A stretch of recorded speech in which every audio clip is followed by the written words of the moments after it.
Welcome to Jurassic Park.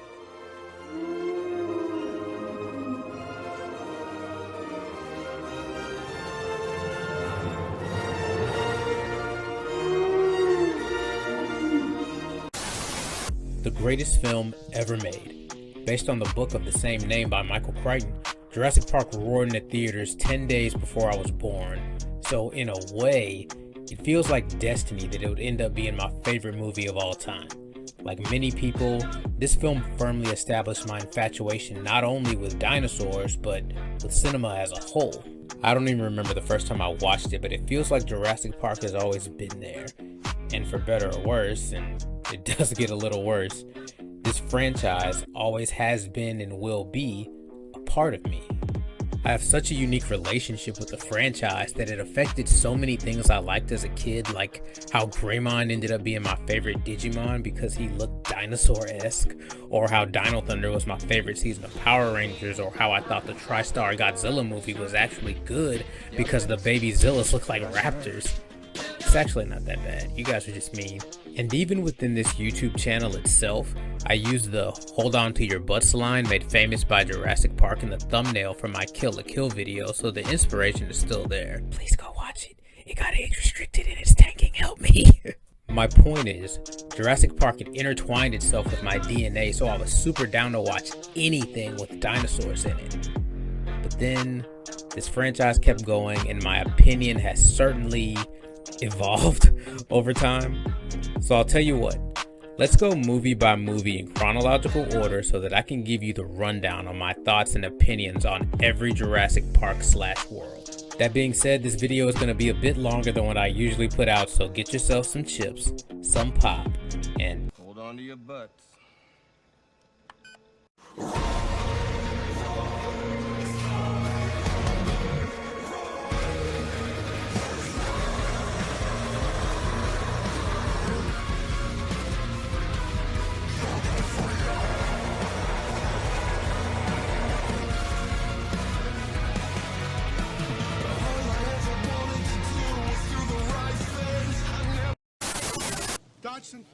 Dodson, we've got Dodson here. See, nobody cares. where do I even begin? Despite its age, Jurassic Park is the kind of movie that is absolutely timeless. It feels just as potent today as it did almost 3 decades ago. Directed by a man who needs no introduction, the legendary Steven Spielberg, Jurassic Park is a result of Universal agreeing to greenlight Schindler's List conditionally for Spielberg, as long as he agreed to direct Jurassic Park, which he probably would have done anyway, but I'm glad he at least got something out of it. And while I normally detest underhanded tactics like this from movie studios, when you consider how well crafted and well received by both critics and audiences Jurassic Park and Schindler's List turned out to be, it kind of worked out for everyone, so I'm inclined to give Universal a pass. Speaking of getting a pass, this movie was also produced by Kathleen Kennedy, yeah, that one, who famously, or perhaps infamously, botched the Star Wars sequel trilogy, but that's a video for another time. My point in bringing this up is that I don't think this film would have been as good as it was without her influence and without the rapport she has with Steven Spielberg from their work on E.T., so I'm willing to look the other way on the Star Wars debacle. Kathleen, if you're watching, thank you for your contributions to Jurassic Park. Okay, enough about that. Let's talk about the movie itself. Superficially, Jurassic Park is of course about an island full of dinosaurs that get loose and start killing people, but reading between the lines, it's about man's hubris and thinking that we can control these titanic forces of nature from tens of millions of years ago through sheer willpower alone without the whole thing collapsing into absolute chaos, which it inevitably does. Opening this park is the dream of businessman John Hammond, and following a raptor attack on one of the park's workers, he brings in our main trio of characters for their endorsement of this grand venture. Paleontologist Dr. Alan Grant, paleobotanist Ellie Sadler, and chaos theory mathematician Ian Malcolm, marvelously portrayed by Sam Neill, Laura Dern, and Jeff Goldblum respectively. Despite his best efforts to woo his guests, the doctors see past all the oohs and ahs of the park and refuse to give Hammond the green light to open shop. Hammond's main issue is exemplified in his catchphrase, "spared no expense."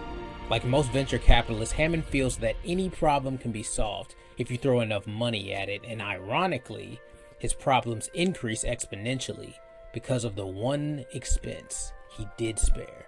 Disgruntled employee Dennis Nedry hatches a plan to sabotage the park and sell the dinosaur embryos to a competitor after feeling slighted by Hammond and his unwillingness to pay Nedry what he thinks he deserves. Shutting down the power grid to the dino enclosures, Nedry places everyone on the island in danger as the dinosaurs start to break out. Blinded by his own greed, Nedry fails to make his great escape and has a run-in with a Dilophosaurus. And with a sense of cosmic irony, he's then literally blinded and killed by one of the very creatures he set free, the Dilophosaurus being the manifestation of Nedry's aforementioned greed coming back to bite him in the ass, so it's pretty much GG no re for him. The other dinos that broke free are headlined by the Velociraptors and the iconic Tyrannosaurus Rex.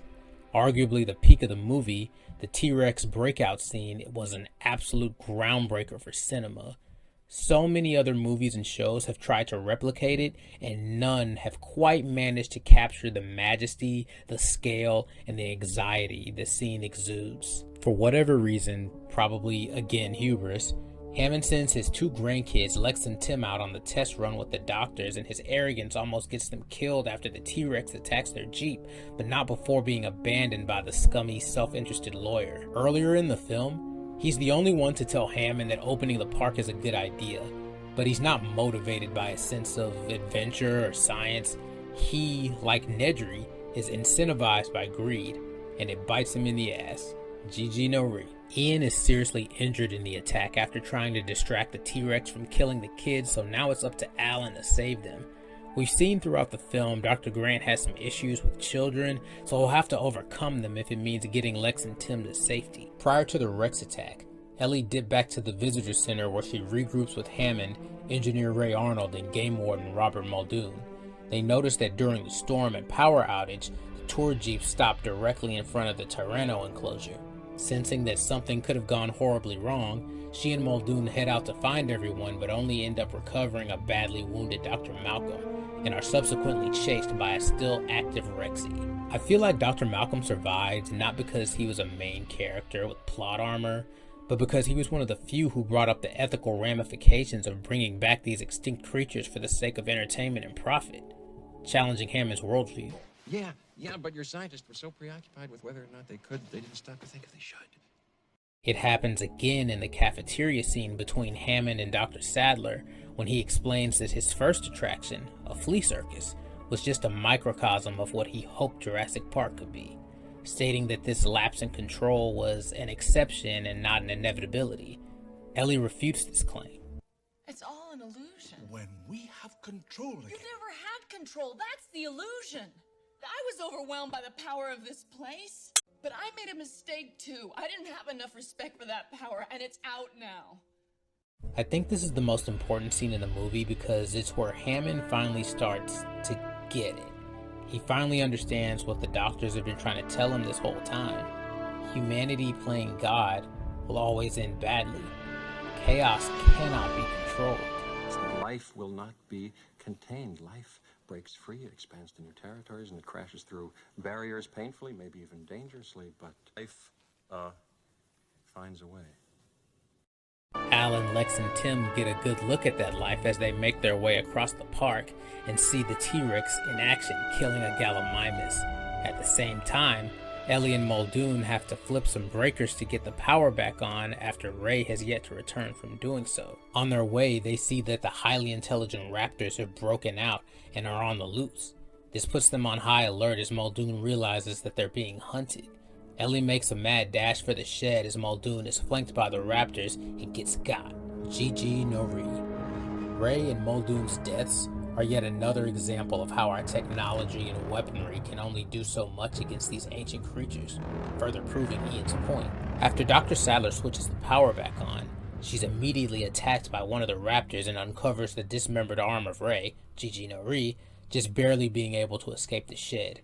She soon reunites with Alan, who had just dropped the kids off at the visitor center. In perhaps the scariest scene of the movie, Lex and Tim are hunted by a pair of raptors armed with nothing but their wits and nerves of fucking steel.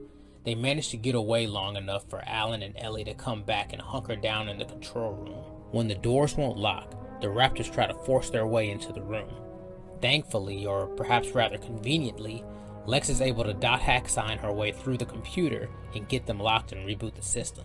The Raptors break in anyway because Windows, and they force the group to take some unorthodox means of escape like going through the vents and jumping on fossil displays. This of course doesn't work and they plummet to the ground where the Raptors are waiting. Backed into a corner, Dr. Grant places himself between the ancient hunter and the children he was so hesitant to care for earlier as they prepare to meet their end. GG knows. And in perhaps the biggest gaslight, gatekeep, girl boss, get fucked moment in cinematic history, the T-Rex, albeit unintentionally, saves our group from death, long enough for them to escape and meet Hammond and Dr. Malcolm outside for rescue. After absolutely ragdolling the last raptor, the Tyrannosaurus Rex roars in victory, claiming dominion over the entire park, and giving us the coolest shot of all time. God damn, I love Jurassic Park. In the wake of disaster, Hammond is forced to reconcile his actions and think about what the future holds. He learns his lesson, and nothing bad involving dinosaurs ever happens again. Right?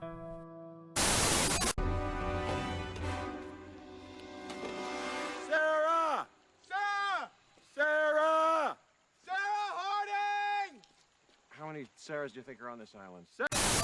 In my opinion, none of these sequel movies quite live up to the legacy of the original, and that's fine considering what a classic it is, but I think The Lost World comes the closest. Following the critical and commercial reception to Jurassic Park, The Lost World was greenlit almost immediately after Michael Crichton penned his follow-up novel of the same name. Series veterans Jeff Goldblum and Richard Attenborough make their return, as well as Steven Spielberg at the helm to direct. I hate to start off negative, but just to get it out of the way, my biggest issue with this sequel is how it kind of goes back on John Hammond's character arc from the first movie. He was a man who thought that if he had absolute control, he could subdue these forces of nature, but in the end, gets humbled by absolute chaos. But now he's like, yeah, let's go stick more people on another island full of dinosaurs. And although for reasons of preservation and not exploitation, he's making similar mistakes as if he's learned nothing from his previous experience on Jurassic Park. I get that it's a sequel and you have to find some kind of reason for them to go back into an island full of carnivorous dinosaurs, but I'd be lying if I said that level of narrative dissonance wasn't somewhat distracting, and it'll echo throughout every subsequent film in the franchise. But with that out of the way, let's talk plot. So apparently there was a second island 80 miles off the coast of Isla Nublar where the dinosaurs were being raised that Hammond used as a Site B. After the second island, Isla Sorna, was left abandoned due to the storm in the first movie, the dinosaurs broke free from their captivity and began to naturalize themselves on the island. With Hammond's company facing near bankruptcy, the board of directors at InGen hoped to capitalize on the remaining dinos to bail the company out. But Hammond's newfound naturalistic mindset is what causes him to assemble a team to document the dinosaurs in their new habitat in an effort to keep the board from exploiting them. Unfortunately for Ian, one of the team members Hammond sends is paleontologist Sarah Harding, Dr. Malcolm's girlfriend. Despite his initial denial of Hammond's offer to attend, this pretty much forces Ian on the Isla Sorna in an effort to recover her, alongside engineer Eddie Carr and documentarian/activist Nick Van Owen. After arriving on the island, they find Sarah alongside a herd of Stegosaurus. When she gets a little too close to one of the babies, she's attacked by one of the mommy Stegos. Parents defending their kids from potential danger is kind of a theme here, so keep that in the back of your mind. Speaking of kids, we find out that Ian's daughter Kelly stowed away onto the island, and her presence solidifies a series staple, the annoying kid character. Of course, we had Lex and Tim from the first movie, but every single movie after that one has one or two of these characters. Some are better than others, but don't worry, we'll get there. With his daughter involved, Ian's situation becomes even more dire as priority one is getting Kelly and Sarah off of Death Island 2.0. Meanwhile, Engine, led by Hammond's sleazy nephew, whose name I can't remember, but he's very condescending and very British, so we're gonna call him Piers Morgan. So Piers Morgan and Engine are on the island too with their own mission to capture some dinosaurs and bring them back to the States, where they plan to open a Diet Jurassic Park in San Diego. And real quick, I just want to touch on how great some of these creatures look considering The Lost World came out in 1997. Some movies that have come out in the last few years have CGI that looks like they were made with a stick of gum and a rubber band, so color me impressed with how well this holds up. So while Malcolm is busy trying to get Kelly out of there, Sarah and Nick jailbreak the dinosaurs that Piers Morgan and company caught, and they go absolutely apeshit on their camp. On their way back to their own camp, Sarah and Nick stumble onto an injured baby T-Rex caught in a trap set by one of the Engine hunters. And I get that they're activists, but why would you take it with you? Why? As they're trying to heal it, naturally mommy and daddy come knocking. And even though they give the baby back, remember what I said about parents protecting their kids? Yeah, the T-parents are pissed off and try to push the group's trailer off a fucking cliff. After they think the job is done, they split. Eddie swoops in for some last second heroics, and unfortunately the T-parents show back up, and then Eddie splits in half. GG no re. Dangling off the edge of a cliff, hanging on to a wet rope in the rain, our group use their superior upper body strength to climb back up, where they join forces with Piers Morgan and friends. Realizing they have no radio equipment to call for help, everybody agrees to head over to an abandoned engine base to see if they can get anything set up and running. On the way there, they have another run-in with the T-parents and get chased into some tall grass, where they get hunted by franchise favorite Velociraptors. On a personal note, I've had so many nightmares about these scenes. These visions of getting chased on an exotic island by T-Rexes and raptors have haunted my dreams for years, and rewatching this for the sake of this review definitely shifted my PTSD into turbo. Just barely reaching the base, the raptors close in on our group, leading Dr. Malcolm to put himself at risk to protect his daughter. Turning the recurring theme of parental protection on its head, Kelly uses gymnastics to kick one of the raptors through a window to save her dad. Anyway, they skedaddle out of there and get to the rescue chopper. In San Diego, Ian and Sarah try to stop Piers Morgan from announcing Diet Jurassic Park when the boat carrying the Daddy Rex that Engine managed to catch crashes, and he gets loose to wreak havoc on the city, causing a bus to go plummeting through a blockbuster. Make of that what you will. They manage to snag the baby Rex and use it to lure Daddy Rex back to the cargo hold of the boat. Where's the Rex? Is it still behind us? Bitch, I eat people! Waiting there is grimy ass Piers Morgan, and he ends up getting snacked on by the baby Rex. So in the end, Hammond's plan to let the dinosaurs live on their own, free from human intervention, works, and nothing bad ever happens on Isla Sorna again. Right? Nobody move a muscle.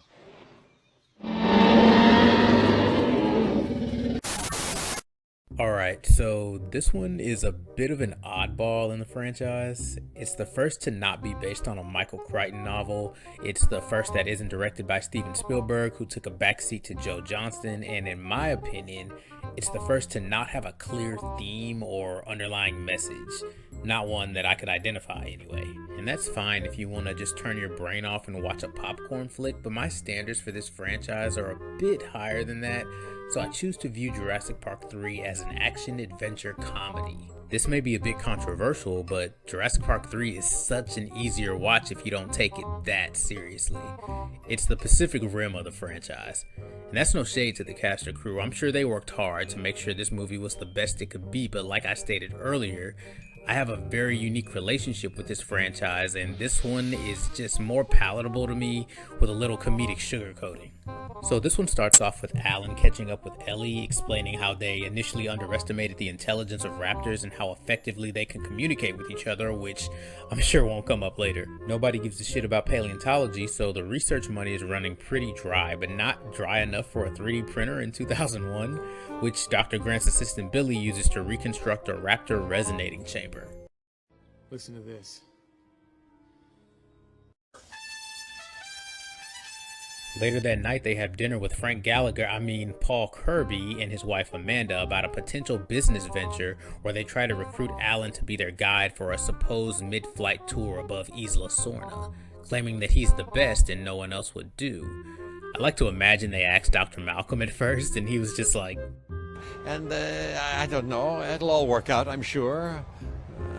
Good luck, I'll figure it out. With the research funds low and Mr. Kirby's carte blanche, Alan transcends all common sense and agrees to take them, which is funny because a blank check was the same thing Hammond offered him in the first movie, so you would think he, a whole ass doctor, would have learned his lesson, but remember what I said about narrative dissonance? No force on earth or heaven could get me on that island. On their tour, they bring along 3 red shirt mercs whose names aren't important, so we'll call them Red 1, 2, and 3. Against the wishes of Dr. Grant, they land the plane on the island when Amanda starts screaming for someone. The only response they get is the roar of a pissed off dino. Hauling ass out of there, Red 2 comes running out of the jungle for the plane to stop, but gets eaten and the plane crashes like they're in an episode of JoJo's. The dino that crashed them pulls up and sees a black guy on a plane, doesn't really sit right with him, eats him out of there, and now Red 3 is dead. The camera pulls back and the dino is revealed to be a Spinosaurus. Quick sidebar. Contemporary research has led scientists to believe that the Spinosaurus was more akin to a giant duck as opposed to the massive terror lizard we see in the film, so keep that in mind as we see our characters getting chased around by what essentially amounts to the ugly duckling. The crew makes a break for it when they stumble onto our old friend, the T-Rex. Don't move, Carl. I can't see you if you don't move. Sheen, that theory's been discredited. Run, Carl, run! And I say our old friend because there's a popular fan theory about how this T-Rex is the baby Rex we saw back in the Lost World all grown up. So it sucks just a bit more when we see a series veteran get absolutely dog-walked by the new kid on the block. GG no re. Alan, rightfully pissed off, gets the truth out of Paul and Amanda. They reveal that they're not rich benefactors but divorcees, and that they're actually there to look for their son, Eric, who disappeared with his stepfather when parasailing near the island, and they scammed Dr. Grant into bringing them. Damn, this dude really is Frank Gallagher. Way to stay in character. So they stumble onto the parasailing gear, and in a great performance by Téa Leoni, she freaks the fuck out when Stepdaddy Skeleton comes crashing down from the trees directly into her face. Unfortunately, she bolts directly into a raptor nest. They keep moving and spot an abandoned engine base. They head inside where Amanda gets a Five Nights at Jurassic Park jump scare, and the whole group is chased through the base and then through a field.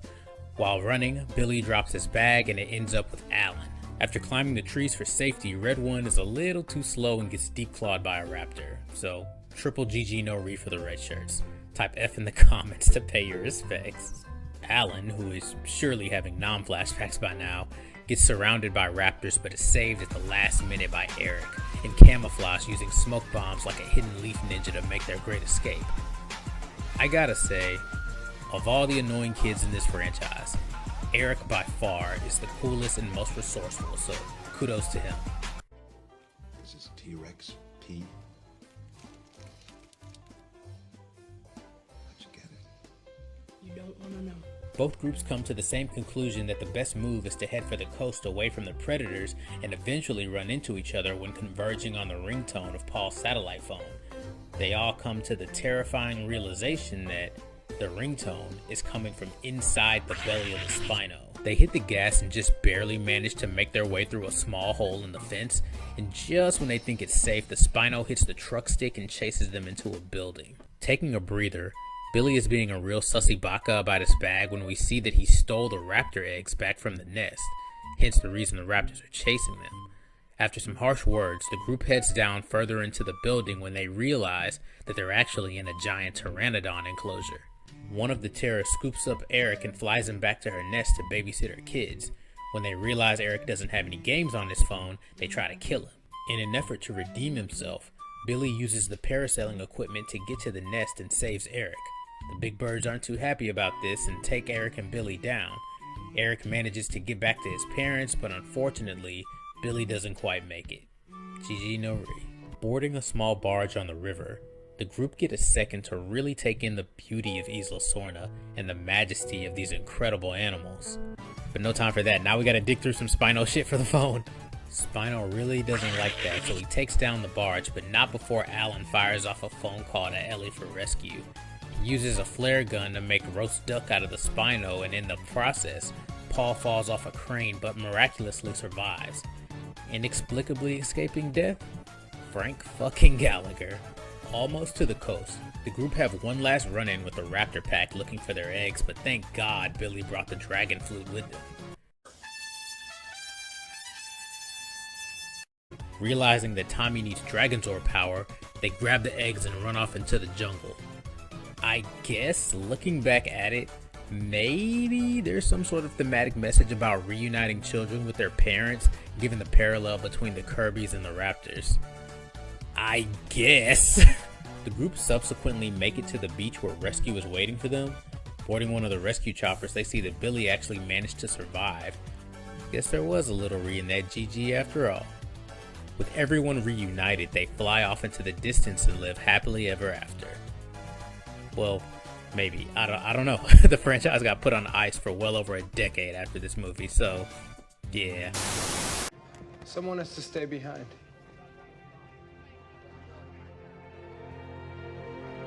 Oh, no, I have a boyfriend. After all that time spent in development hell, Jurassic Park 4, or Jurassic World as it would come to be called, finally landed a director in Colin Trevorrow and began production in 2014. At the behest of Steven Spielberg, the screenwriters were encouraged to pen a script involving a fully open and operational Jurassic Park, something fans have wanted to see since the franchise's inception. With a budget of $150 million, they made the most out of it, doing a fantastic job bringing the dinos and the park itself to life in a way that had never really been seen before. Enter 2015. I remember watching this in theaters when it was released with my sister, and in hindsight, I was maybe a bit harsh on it. Rewatching it for the sake of this review, it's not as bad as I remember. It kind of fits somewhere in between watchable and kinda good, I guess. I think that it was Jurassic World that kicked off the age of the legacy sequel or requel that we currently find ourselves in. Films that serve as both a follow-up to a previous story as well as a reboot for that franchise. In fact, the only reason this film wasn't the highest grossing film of 2015 was because of another certain legacy sequel. Yeah, that one. Spearheading our cast is Chris Pratt as Owen Grady, fresh off his groundbreaking role as Star-Lord, aka Peter Quill, and the always talented, ever so beautiful Bryce Dallas Howard as Claire Deering. And say what you want about Chris Pratt the guy, he's definitely said and done some questionable shit that deserves scrutiny, but I gotta say, Chris Pratt the actor is pretty good in these Jurassic World movies. He and Howard have probably the best chemistry between actors in the series. Oh, and one more thing before we get into the plot. I'm not sure if this movie retcons The Lost World and Jurassic Park 3 out of existence or not. The first film is definitely canon, obviously, but I honestly have no idea when it comes to these other two. The events in those films don't necessarily contradict the continuity in this one, so I'm not sure why they wouldn't be canon. You get different answers depending on where you look, but I'm gonna consider them canon until it's made abundantly clear where Universal stands on that. So maybe we'll find out in Dominion, we'll see. Although it is kind of weird that they would still open a park in Hammond's name after he seemed to have 86 that idea at the end of the first movie, but I guess he must have changed his mind. Apparently before he kicked the bucket it was his dying wish, but I have serious doubts about that. Am I really gonna defile this grave for money? Of course I am! Anyway, the park is run by Claire, whose nephews are paying her a visit on Isla Sorna. And perhaps the most unrealistic part of this movie, it's that the kids are becoming bored with the dinosaurs, and that boredom is affecting attendance. So the owner of the park, Simon Masrani, conscripts Dr. Henry Wu from the original park to gene splice together a new dinosaur called the Indominus Rex. And of course, because the I-Rex is an amalgamation of other dinosaurs and animals, it turns out to be more hyper-aggressive murder machine than actual animal. Maybe I'm reading too much into it, but I suppose this could be viewed as a sort of meta-commentary on how corporations take a creation made with care and corrupt it and strip it down of any artistic integrity until it becomes an unrecognizable monster for the sake of profit, but that's just me. That first park was legit. Everything from Claire's appearance to the way she conducts business speaks to her character, that being someone who is orderly and organized. And on the other side of the park is Owen, her ideological opposite. Being the raptor handler, Owen seems to thrive in the uncertain and chaotic conditions indicative to the park's very nature, and when they end up working together later in the movie, it's rather interesting to see how the personifications of control and chaos manage to gel. A military contractor named Hoskins, who's been watching Owen's work with the raptors, and perhaps the most realistic part of the movie, is looking to somehow weaponize the raptors for combat operations, citing their intelligence. He immediately gets shut down by Owen, noting how dangerous they are. At the request of Masrani, Claire brings in Owen to inspect the Indominus paddock for any weaknesses. Using its intelligence and camouflage, it baits its captors into its enclosure by tricking them into thinking it escaped. At the realization that it was still inside, it does manage to escape by busting through the unsecured gate and goes on a rampage. Despite the potential threat to guests, Claire dispatches the asset containment unit to try to capture it alive, citing the bottom line, but they all end up getting killed by the Indominus, but not before it claws out its tracker. Masrani then confronts Dr. Wu about the nature of the Indominus, which again I think is a meta-commentary on how studios mandate a film have a certain amount of spectacle, even if it's to the detriment of the overall product. The way Masrani blames Dr. Wu, even though he authorized the I-Rex's creation, is kind of like how studios try to shift blame to directors for a film's failure, even though they were just doing what said studio wanted. Meanwhile, Claire's nephews have been running around unsupervised through the park, and for whatever reason decide to take their gyrosphere off-roading. Yeah, I know, annoying kid trope, I know. I was going to touch on their family dynamic, but honestly, I don't think it's important enough to the plot or themes to warrant anything more than a passing mention at best.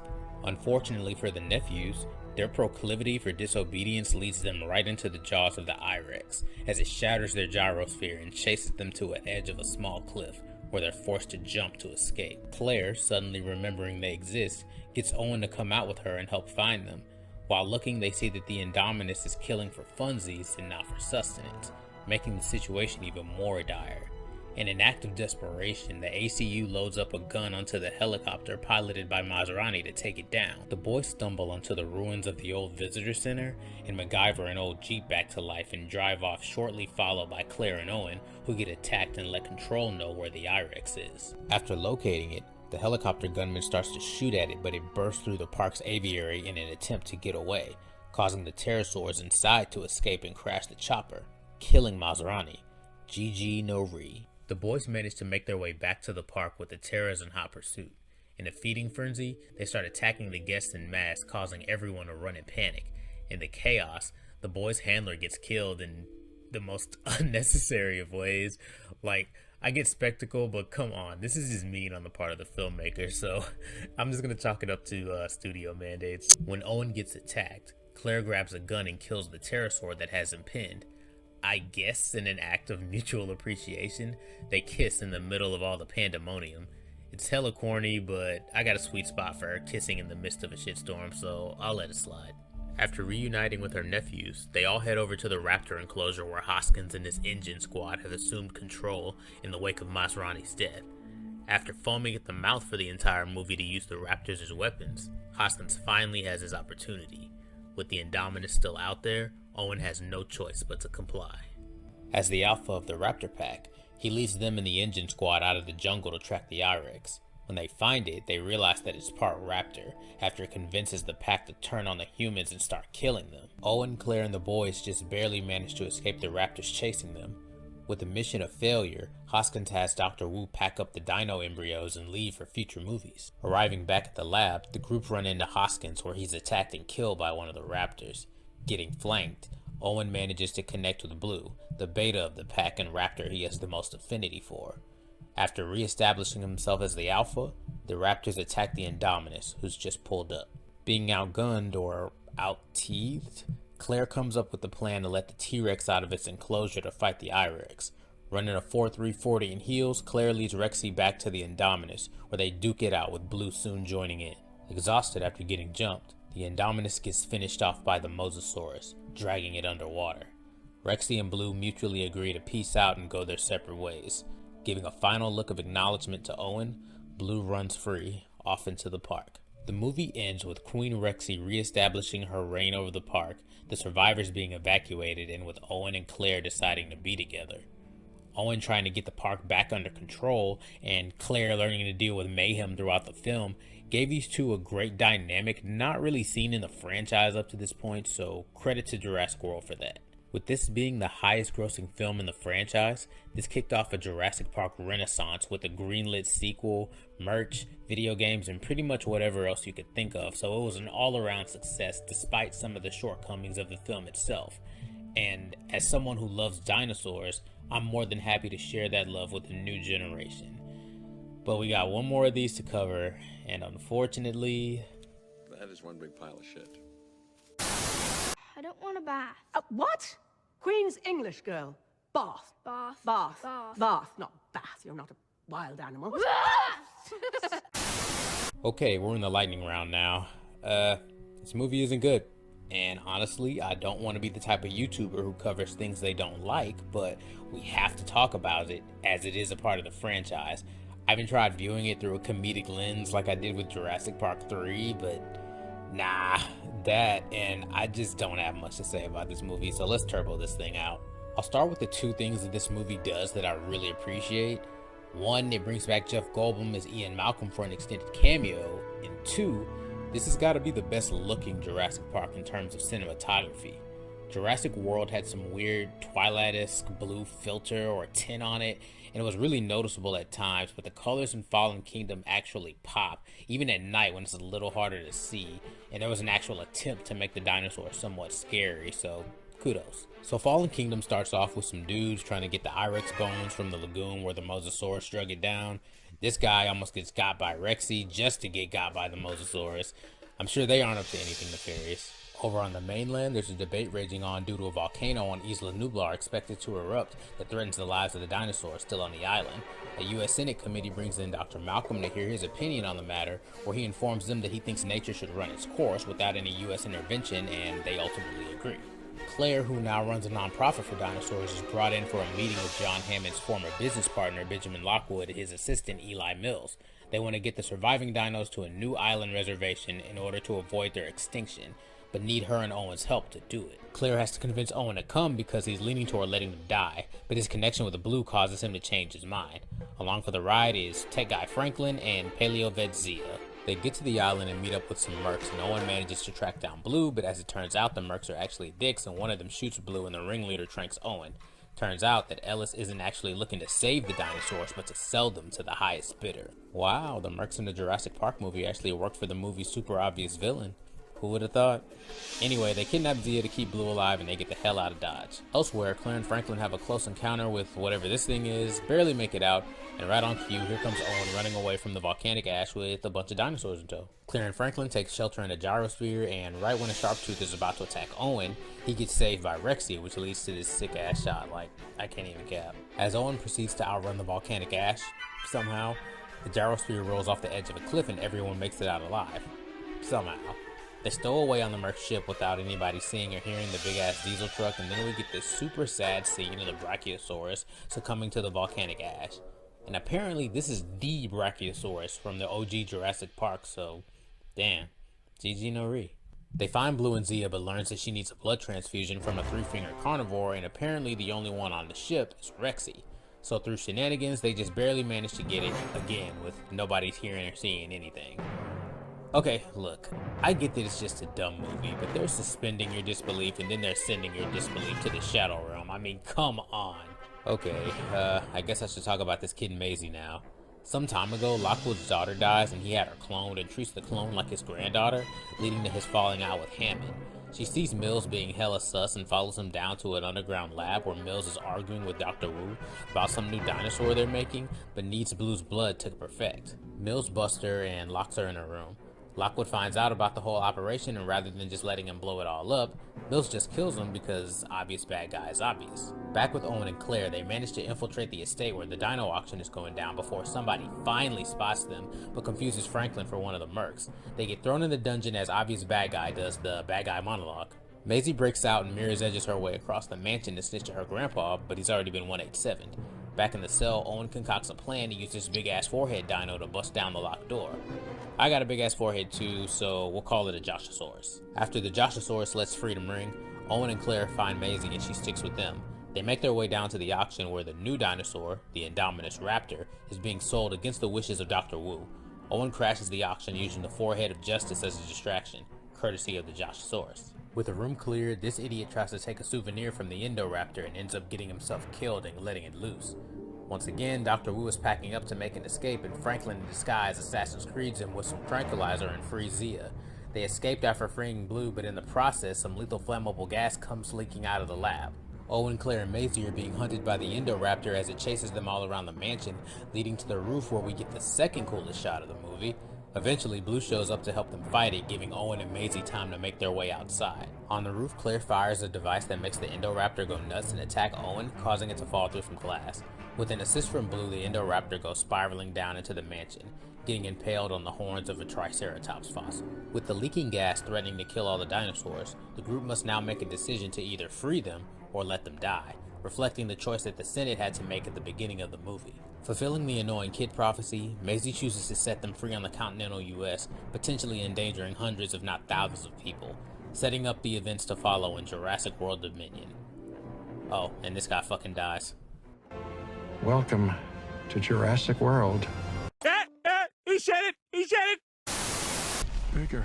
Why do they always have to go bigger? Okay, so initially I wasn't even going to talk about Dominion, but the trailer just dropped, plus I don't want to end the video on a negative note, so I guess we can touch on a few things that we did see, like the dinos' impact on society. We see that Blue has a baby. We don't know much about the plot, but it was good to get some greater context for things. So for now, let's just talk about my hopes and expectations. I'm hoping they can bounce back because despite my feelings for Fallen Kingdom, I still love this franchise. 4 out of 5 ain't bad, and I think if they focus on making a good movie first and worry about the box office second, they can go 5 for 6. I know it's Universal and the bottom line is the bottom line, but if the movie is dope, then it'll make that money anyway. See Furious 7, for example. With Sam Neill, Laura Dern, and Jeff Goldblum all reprising their roles, the potential for greatness is definitely there. Either way, I'll be seeing this in IMAX and I'll post a full review of it then or something, I don't know. But for now, I hope you can make do with my ranking of the films. In 5th, we got Fallen Kingdom because, yeah. In 4th, we got Jurassic Park 3. It's a fun time if you watch it with friends and you don't take it that seriously. Trust me, it's better viewed as a comedy. In 3rd, we got Jurassic World. This was gonna be 4th, but after rewatching it for this video, there's actually more to it than I saw the first time. So just give it a fair shake and you'll like it a little bit more. At 2, we got The Lost World, a worthy successor to the original, and I absolutely think it benefited from Steven Spielberg's direction and having its themes hardwired into the story itself. And of course, as if there were ever any doubt, Jurassic Park is number 1. As I said, this is my favorite movie of all time. It's the greatest film ever made. Obviously that's subjective, but I will literally fight you if you disagree. Oh, and honorable mention to Jurassic World Evolution. The soundtrack was used for the majority of this video, and I've spent more time playing that game on Steam than I have anything else. So if you like Zoo Tycoon type games, I'd say go ahead and pick it up. It's the closest thing to having a real Jurassic Park that we're ever gonna get. Hopefully. And for anyone wondering, I've only seen bits and pieces of Camp Cretaceous, and I know some people like it, but it just wasn't for me. Well, y'all, that is it. I know it kind of feels like an incomplete series retrospective / review without Dominion, but don't worry, we'll get there. Life finds a way. All right, now I gotta chill and self-promote. In the meantime, feel free to follow me on Twitter and Instagram. If you're feeling so inclined, please consider donating $1 or $2 to my Patreon because I'd love to do more long-form videos like this one. Make sure you sorry and stomp that like button, subscribe, hit the notification bell, and leave a comment on any series or franchise you'd like to see me cover. I'm Josh Fleeks. Till next time, y'all be easy.